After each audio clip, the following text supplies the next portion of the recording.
Second of all, no, he hasn't, because that would be illegal if it were to be true.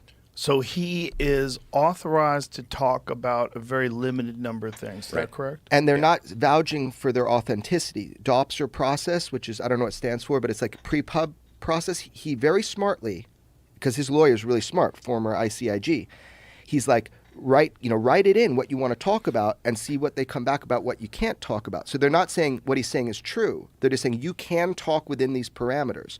I would like to see if what he's saying is true. So we just need that option. So who gives him the authority to talk about these things? No one gives him the authority. He's taking that all on himself. He's a true whistleblower, whether you believe his claims or not. What he's doing is legal, but it's a career killer, right? Doppser says they go through it and they make sure that things that are like highly sensitive are classified, right? Like you can't say this word or this program or this name. So they kind of do it as a pre-publication thing. That's the process. Yeah. Does that make sense? I wrote a book with Colin Kelleher and Jim Lakatsky about the DIA's UFO program.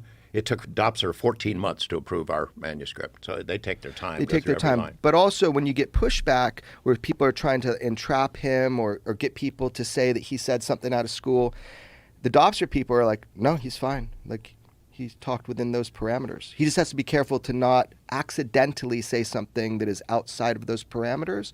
And right now is a very sensitive time for that, immediately. It's interesting. We met him in Huntsville, Alabama at a conference, the SCU conference. It's a UFO event. We went down there to interview somebody else and to get him on camera.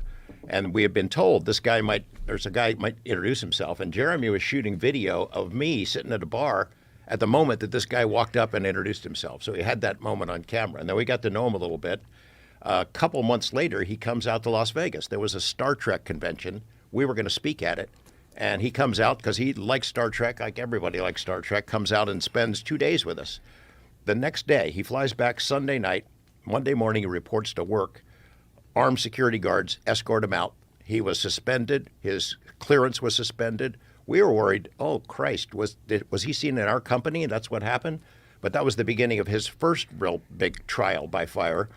They accused him of a bunch of stuff and said that they were going to fire him and permanently suspend his clearance. And was he already discussing UFOs at that time? Not with us, but he had already been investigating it on behalf of the UAP task force, and he had shared information through the whistleblower process with the Inspector General. Yeah, let me just break it down real simple. So here he is. He gets this job. He's looking at all these special access programs. He's a fucking brilliant guy. He's a physicist, by the way. He's a brilliant guy in general.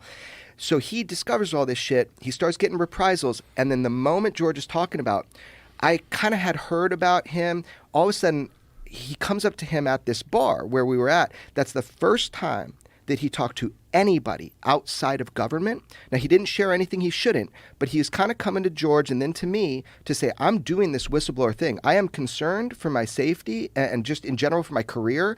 He wanted a journalist or journalists to know, not to report on it. So imagine that. We don't even break the story that we had before anybody, right? So what I did, because I'm his harpoon, I did a deep dive into this guy for months and months and months. He actually came to my home, met my family, and I got to know him, and we vetted and vetted. Okay, this guy is who he says he is. He's 100% who he says he is. So we kind of got that layer of trust. This is not some sham or something like that.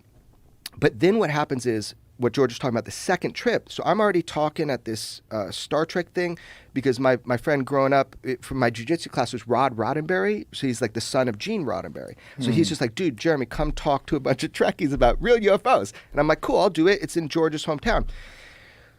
So that was a great opportunity for Dave to come and meet with us again and just talk to us, right? Mm-hmm.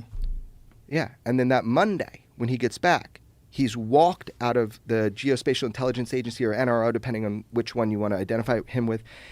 He's out, man. And they did some bullshit on him, like time card. Like out of 12,000 billable hours, maybe there's like 30 hours somewhere where you didn't do it right. They were doing anything they could to fuck with this guy. So that was our first like heads up. Oh, dude,